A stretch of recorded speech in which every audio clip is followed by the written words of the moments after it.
안녕하세요. 구속의 경륜 105번째 시간입니다.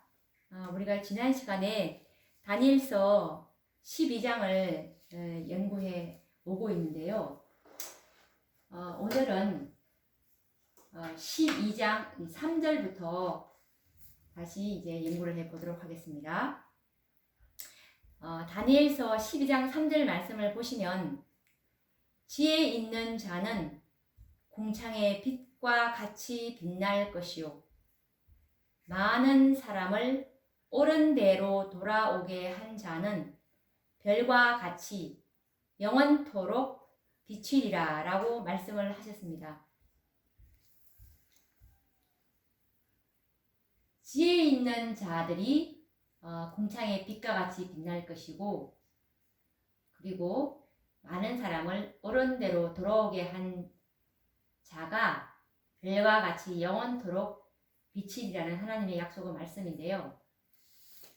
하나님께서는 이 사랑하는 노종 이 다니엘에게 지혜 있는 자는 궁창의 빛과 같이 빛날 것이요 많은 사람을 옳은 대로 돌아오게 한 자는 별과 같이 영원토록 비추리라는 그 의미 깊은 교훈의 말씀을 주시면서 이제 다니엘과 작별을 구하려고 하시는데요. 다니엘서 12장 4절 말씀에 보시면 다니엘아 마지막 때까지 이 말을 간수하고 이 글을 봉함하라. 많은 사람이 빨리 왕래하며 지식이 더하리라 라고 다니엘 12장 4절에서 말씀을 하고 계십니다. 다니엘에게 주어진 지금까지의 모든 계시는 마지막 때에 적용될 예언임을 분명하게 말씀을 하셨습니다. 우리가 이제껏 연구한 바로는 이 마지막 때는 예수님께서 지성소에 들어가신 1844년 이제 그 봉사의 그 변동이 바뀌는 것인데요. 성소에서 봉사를 하시고 이제 지성소에 들어가시는 그때가 마지막 때인 것입니다. 우리가 엄밀하게 말을 한다면 그래서 이 마지막 때에 이게 주어질 예언인데 이제 이 예수님께서 이 마지막 때에 이제 이 빛을 주실 것입니다. 마지막 시기 때 지성소에 들어가심으로 그 징조로 많은 사람이 빨리 왕래하며 지식이 더하리라라고 하십니다. 덧붙여서 한때, 두때, 반때를 강조하시는데요. 이것은 다니엘의 모든 예언의 확실한 기준이 될 것이었습니다.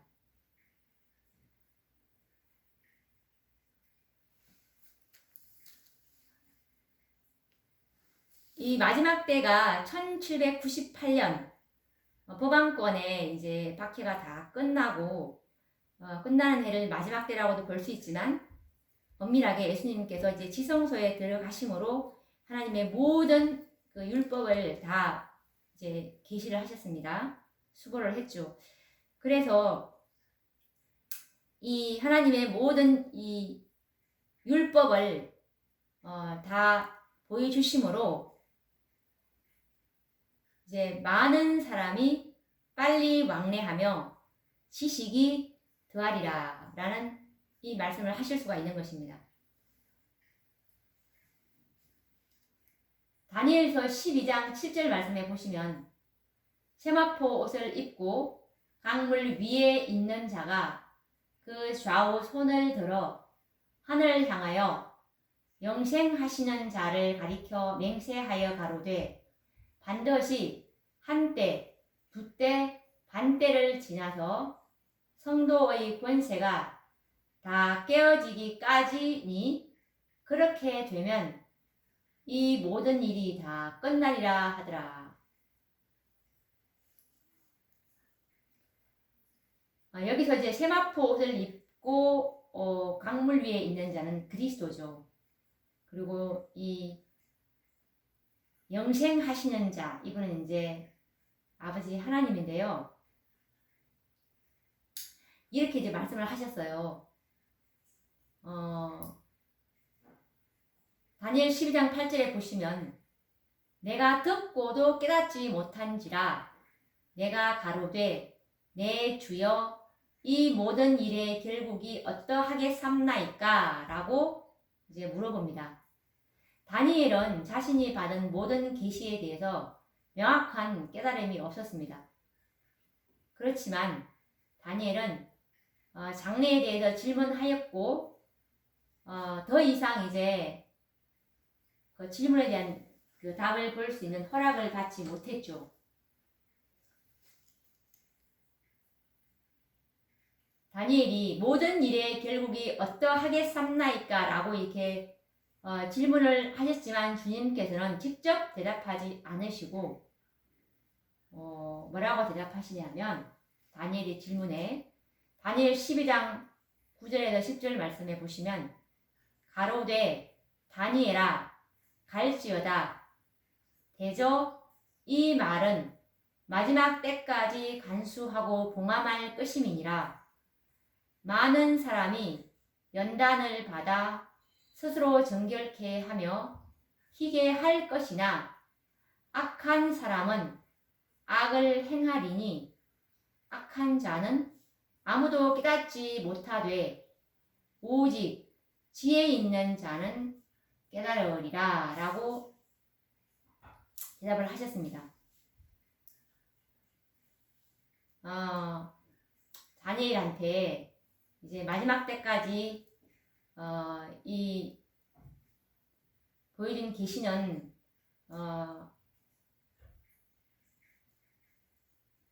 봉합이 되겠지만 마지막 때까지 그렇지만 이제 이 마지막 때부터 지혜 있는 자는 깨닫게 될 것이라고 말씀을 하셨습니다. 그리고 많은 사람이 연단을 받아서 스스로 정결케 하며 희게 할 것이라고 말씀을 하셨습니다. 교회의 정은 5권 703페이지를 보시면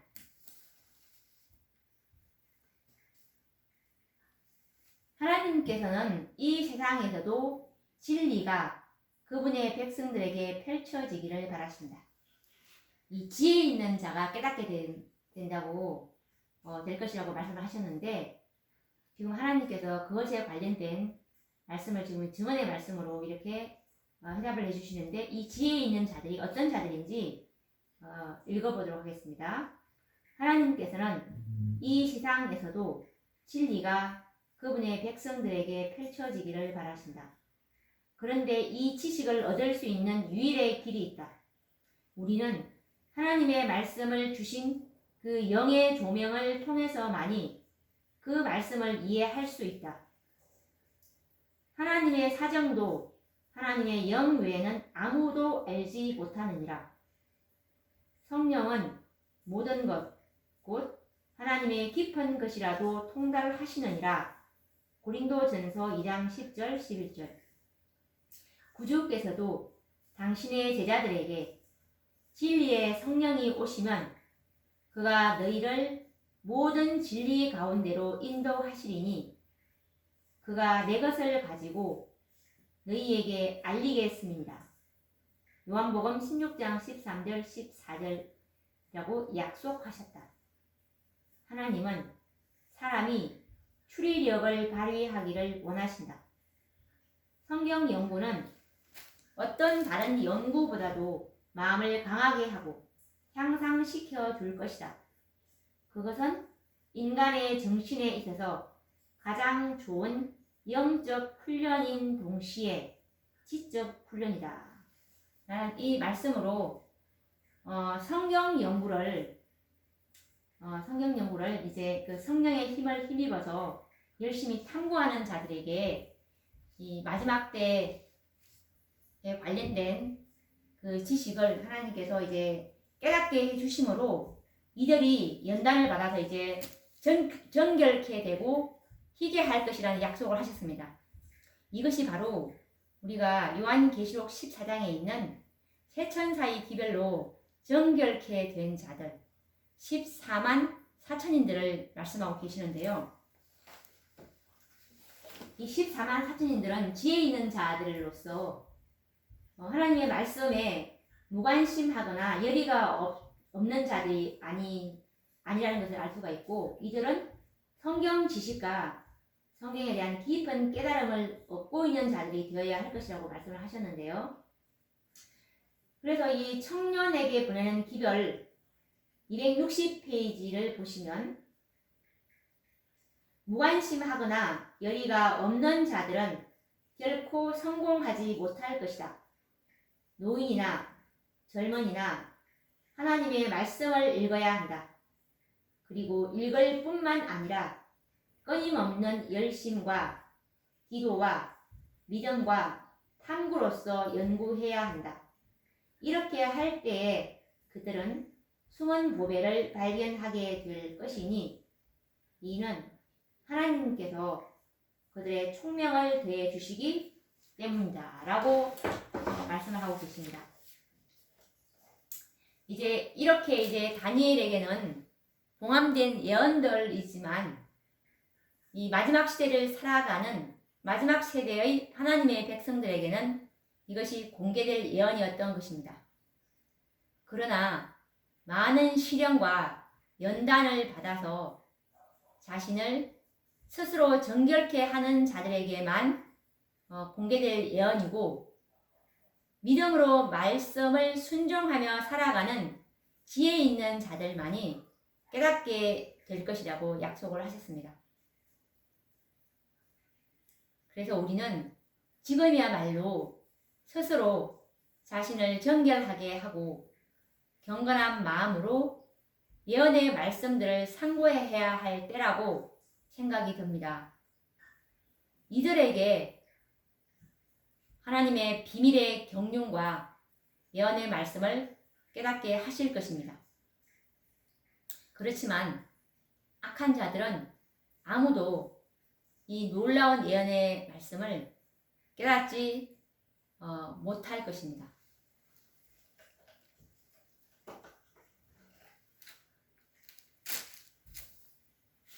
그리고 다니엘서 12장 11절 12절 말씀을 읽어보도록 하겠습니다. 매일 드리는 제사를 폐하며 멸망케 할 미운 물건을 세울 때부터 1290일을 지낼 것이요 기다려서 1335일까지 이르는 그 사람은 복이 있으리라 라고 말씀을 하고 계십니다. 매일 드리는 제사를 폐하며 멸망케 할 미운 물건을 세울 때부터 1290일을 지나게 되고, 그리고 또 매일 드리는 제사를 폐하고 멸망케 할 미운 물건을 세울 때부터 1335일까지 이르는 그 사람은 복이 있을 것이라는 예언의 말씀을 하고 계시는데요. 1290일과 1335일의 기산점은 우리 재림교인들이라면 다 동의를 하실 것인데요. 이 법왕권의 교리들이 확립되어서 교권이 확립된 AD 508년을 기산점으로 잡습니다. 그러니까 매일 드리는 제사를 폐하며 멸망케 할 미운 물건을 세울 때, 이때가 바로 AD 508년이라는 말씀이죠. 법왕권의 교권이 확립된 때가 바로 AD 508년인데요. 이때부터 1290일의 예언은 적용되고 법왕권의 세력이 끝나는 1798년까지 정확하게 1291, 즉 1290년이죠. 이 되는 것입니다.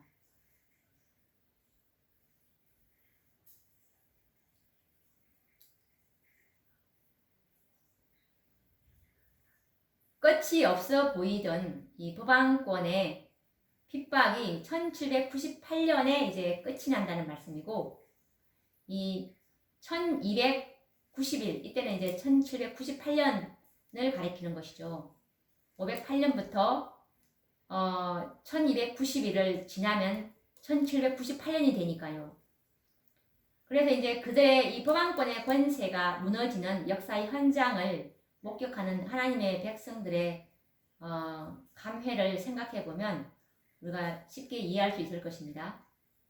법왕권의 멸망은 이들에게는 참으로 감개무량한 일이었고 그들의 목전에서 법왕권의 멸망을 보는 것이야말로 하나님의 말씀에 대한 새로운 인식과 아울러서 그들에게는 무한한 영광이고 축복이 아닐 수 없는 것입니다.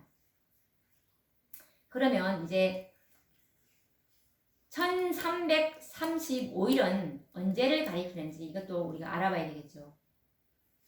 다니엘 12장 12절 말씀해 보시면 기다려서 1335일까지 이르는 그 사람은 복이 있으리라. 이 1335일의 예언은 법왕권의 교권이 확립된 주후 508년부터 윌리엄 밀러의 재림운동으로 새천사의 기별이 전파되기 시작한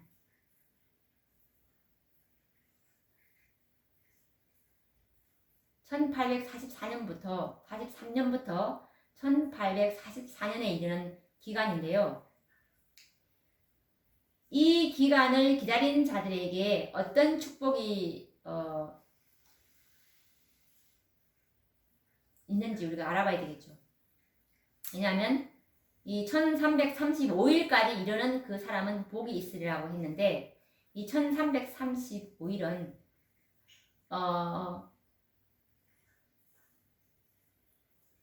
이 1290일이 지나서 1335일이 이제 되었을 때 이제 그 508년부터 1335일, 그러니까 1335년이죠. 이 5년이 지났을 때 1843년이라고 할 수가 있습니다.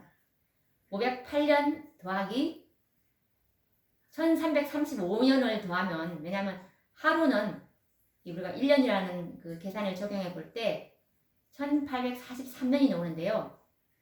이 1335일, 즉 1335년이 1843년이 되는 것입니다.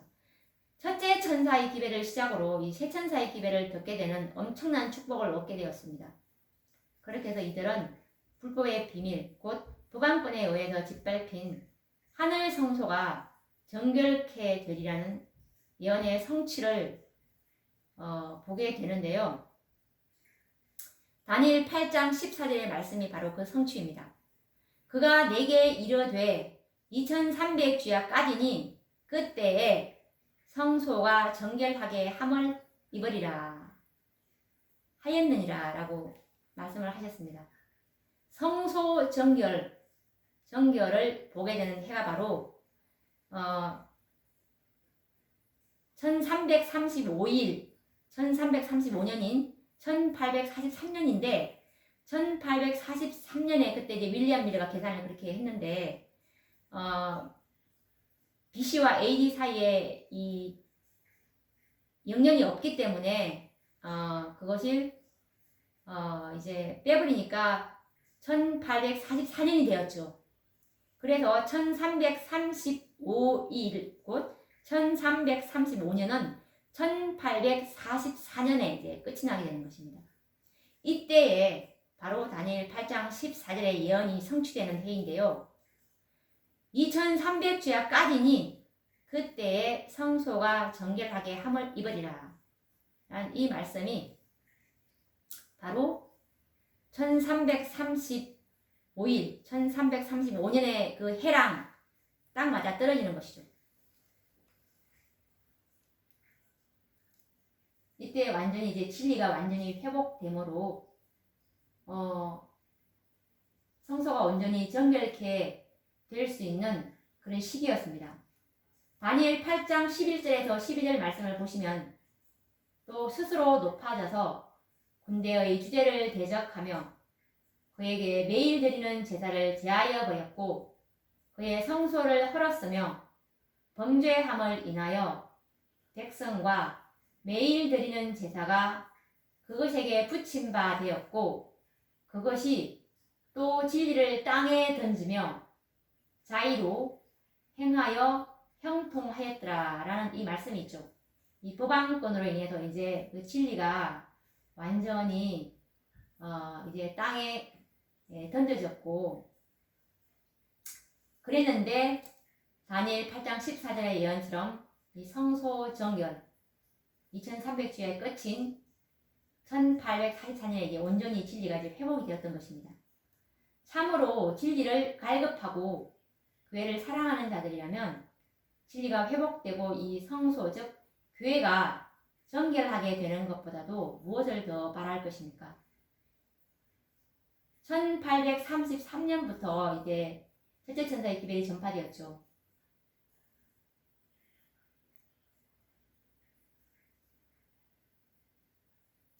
둘째 천사의 기별 그리고 셋째 천사의 기별은 이제 1844년에 이제 예수님께서 지성소에 들어가심으로 세 번째 기별을 가진 힘센 천사를 지상에 내려 보내셨다고 총이문집 254페이지에 있는 것처럼 이제 1844년부터 살아계신 하나님의 인치는 그 천사가 셋째 천사인데요. 그 천사가 이제 지상에 내려 보내서 이 인치는 일을 살아계신 하나님의 인치는 14만 4천을 계수하기 시작했고 이 14만 4천의 계수가 다 끝나면 그 수가 다 끝나면 예수님의 지성소 봉사는 완전히 완결되는 것입니다. 그래서 하나님의 이제 그 교회가 완전히 다 완성이 되는데요. 1798년 법안권의 멸망을 목격하고 감격했던 우리들이 더 기다려서 1844년까지 살았던 그 사람들의 기쁨은 얼마나 그 기쁨이 충만했을까요? 이 진리가 완전하게 회복된 더군다나 이 셋째 천사의 기별을 깨닫고 구원받은 14만 4천에 들어갈 축복을 누리게 된 것입니다. 이들은 새 예루살렘 도성 안에서 어린 양과 아버지 하나님과 그 함께 예루살렘 도성에 살 하나님의 종들인데요. 14만 4천인들은 성전에서 봉사할 봉사자들인 것입니다. 그리고 헤일 수 없는 허다한 무리들은 이제 성전 밖에서 이제 가옥을 건축하고 포도원을 재배하면서 이렇게 또 구분을 할 수가 있는 것이죠. 우리가 요한계시록 7장에 보시면 흰옷 입은 무리가 두 무리가 있습니다. 7장 9절부터 17절까지 보시면 7장 9절에 보면은 각 나라와 족속과 백성과 방언에서 나온 그 셀 수 없이 허다한 무리가 있죠. 이 무리가 있는 반면에 또 계시록 7장 이 계시록 7장 13절에 보면 또 다른 이 흰옷 입은 무리가 있습니다. 이 흰옷 입은 무리들은 바로 14만 4천인들인데요. 계시록 7장 13절부터 17절까지 다른 흰옷 입은 무리들이 나오는데 이 7장 13절부터 17절까지 이 무리들은 각 시대의 대쟁투 648페이지에 보시면 이들은 헤일 수 없는 무리가 아니고 14만 4천인들의 이 경험을 묘사하고 있다는 것을 우리 신실한 성경 탐구자들이라면 이 말씀을 찾아내실 수가 있는 것입니다. 그래서 예수님 재림하실 때 구원받는 무리는 두 무리입니다. 예수님께서 재림하셔서 예수님의 음성으로 깨어라 깨어라 깨어라 티끌 가운데서 자는 자들아 깨어라. 그럴 때 이제 아담 이후부터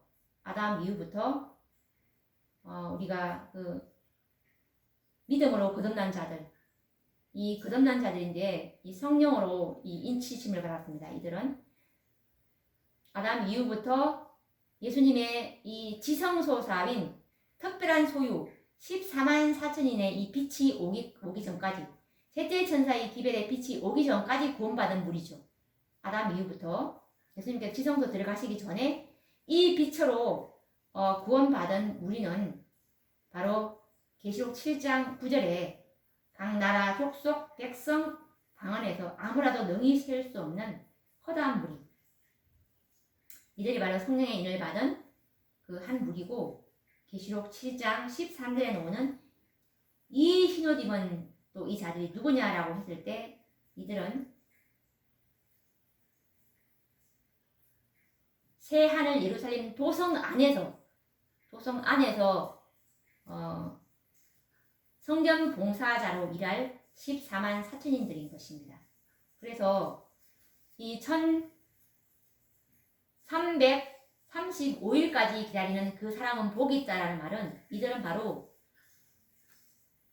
셋째 천사의 기별을 그들이 믿고 받아들임으로 받는 살아계신 하나님의 인을 받은 14만 4천인의 그 특권에 들어가기 때문에 이런 말씀을 하신 것입니다. 그래서 이 화입 부인을 비롯한 재림 선구자들이 바로 1335일을 기다려서 이 축복과 특권을 누리는 자들이 되었는데요. 이들도 예수님의 재림이 지체함으로 잠들었지만 이들도 분명히 실재앙 때에 있는 마지막 재앙인 7째 재앙 초기에 특별부활, 우리가 지난 시간에 연구했죠. 7째 재앙 초기에 특별부활이 있는데 그 특별부활에 일어날 의인들은 셋째 천사의 기별을 믿고 잠든 무리들이라고 했기 때문에 이 화입 부인을 비롯한 재림 선구자들이 분명히 그때 일어나서 14만 4천인들의 무리에 들어가게 될 특권을 누리는 것이죠. 이들도 야곱의 환란을 그때 짧은 기간이나마 경험하게 되는 것입니다.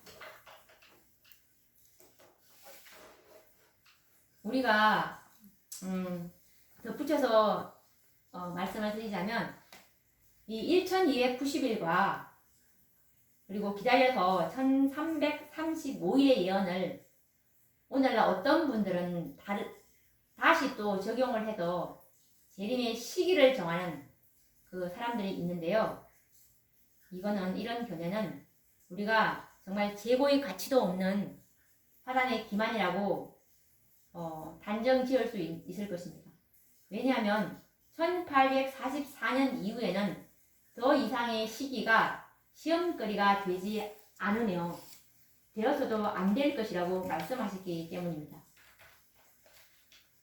초기문집 74페이지에 보시면 1844년 이후에는 시기 문제가 시험거리가 되지 않았고 결코 다시는 시험거리가 되지 않을 것이다 라고 선지자께서 말씀하셨기 때문입니다.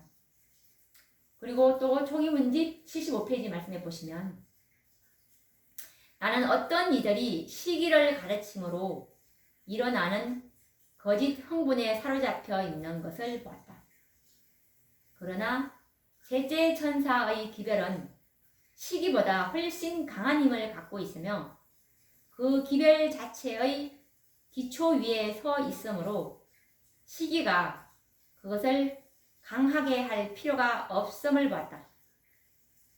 이 셋째 천사의 기별은 살아계신 하나님의 인치는 기별이지 않습니까? 7장 4절에 보시면 이 살아계신 하나님의 인맞은 자의 수를 들으니 14만 4천인이라고 했고, 그리고 이 살아계신 하나님의 인칠 때까지 바람을 붙잡으라고 네 천사에게 명령을 하셨던 것을 볼 때 이 14만 4천의 이 수요가 다 인이 쳐질 때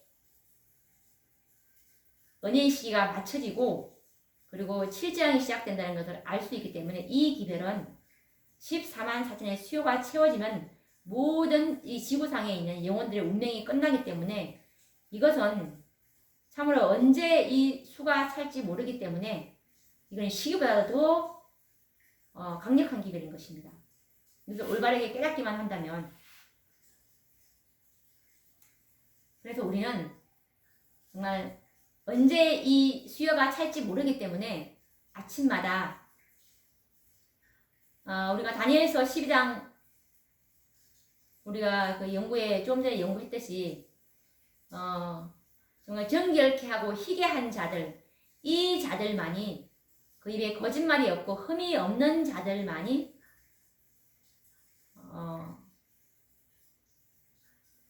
하늘 본향에 들어가게 될 것인데 이들이 14만 4천인들이죠. 그래서 우리는 정말 아침마다 우리 자신과 우리 자녀들을 그 한 날을 위해서 하나님께 바쳐야 할 것입니다. 대속제일은 한 날입니다. 하루이기 때문에 언제 이 수요가 찰지 아무도 알 수가 없는 것입니다. 언제 이 조사 심판이 언제 마쳐질지는 아무도 모르기 때문에 여러 달이나 여러 해를 계산하지 말아야 합니다. 왜냐하면 그 날들은 우리의 날이 아니고 이 대속제일 하루만이 우리들에게 주어져 있기 때문에 우리는 마치 그 한 날이 지상에서의 마지막인 것처럼 그 시간 동안에 주님을 위해서 일해야 할 것입니다. 1844년 10월 22일 예수님께서 지성소에 들어가심으로 셋째 천사의 사업인 살아계신 하나님의 인맞은 자들의 그 수가 14만 4천이라는 이 엄숙한 사업을 하러 들어가셨는데 이때부터 이제 사실 우리는 단 하루만이 우리의 날이죠. 그 수가 하루 만에 다 찰지 우리는 알 수가 없는 것이죠. 그래서 내일은 우리의 날이 아니고 여하한 이렇기 때문에 이 시기를 정하는 일은 하나님의 뜻이 아니고 이것은 주인이 더디 오리라고 말하는 이 청지기와 같은 사람인 것입니다. 고대 이스라엘의 대속제일이 단 하루였던 것처럼 오늘 우리의 날도 오늘밖에 없는데요. 매일 우리는 빌려준 시간을 살아간다는 사실을 기억해야 할 것입니다. 마지막으로 다니엘 12장 13절 말씀에서 보시면 너는 가서 마지막을 기다리라. 이는 내가 평안히 쉬다가 끝날에는 내 업을 누릴 것임이니라 라고 말씀을 하셨는데요. 참으로 이 충실하고 성실했던 믿음의 사람 다니엘 뜻을 정하여 하나님께만 영광을 돌리기로 결심했던 다니엘의 생애는 오늘날 마지막 때를 살아가는 남은 자손들에게 본을 보이시기 위해서 택함받은 하나님의 종이었음에 틀림이 없습니다. 그의 생활은 엄격한 절제 생활과 어떠한 환경에서도 당황하지 않고 기도로 하나님과 씨름할 줄 아는 사람이었고 비록 원수의 나라에서 포로의 신분이지만 하나님께 충성을 다 바칠 수 있었던 지혜의 사람이었습니다. 세상의 법과 하나님의 말씀이 상충될 때는 두려움 없이 사자굴에도 들어가기를 선택하는 사람. 자신이 아닌 백성들의 죄를 마치 자신의 죄인 것처럼 금식하며 회개했던 사람. 참으로 말할 수 없이 고상한 품성을 소유했던 다니엘은 분명히 남은 백성들이 본받아야 할 모범의 사람임에 틀림이 없습니다. 하나님께서는 당신께 충성을 다 바친 노종 다니엘에게 너는 가서 마지막을 기다리라. 이는 내가 평안히 쉬다가 끝날에는 내 업을 누릴 것입니다. 라는 이 보증의 말씀을 주셨습니다. 다니엘은 정말로 축복받은 사람이었던 것입니다. 다니엘서의 12장을 이제 오늘부로 다 끝을 이제 끝마치게 되었는데, 다음 시간에는 이제 요한계시록 17장에 대해서 좀 연구를 해보려고 합니다. 이 17장이 굉장히 난해한데요. 이 17장을 온전히 깨닫게 되면 구속의 경륜이 명백하게 깨달아지는데요. 이것을 지금 제대로 해석을 하신 분들이 없기 때문에 이 말씀을 성경과 예언의 신으로 고리를 빼서 이렇게 연구를 한다면 그 뜻이 굉장히 명백하게 깨달아질 것입니다. 그러면 다음 시간에 요한계시록 이 17장 연구를 시작하도록 하겠습니다. 감사합니다.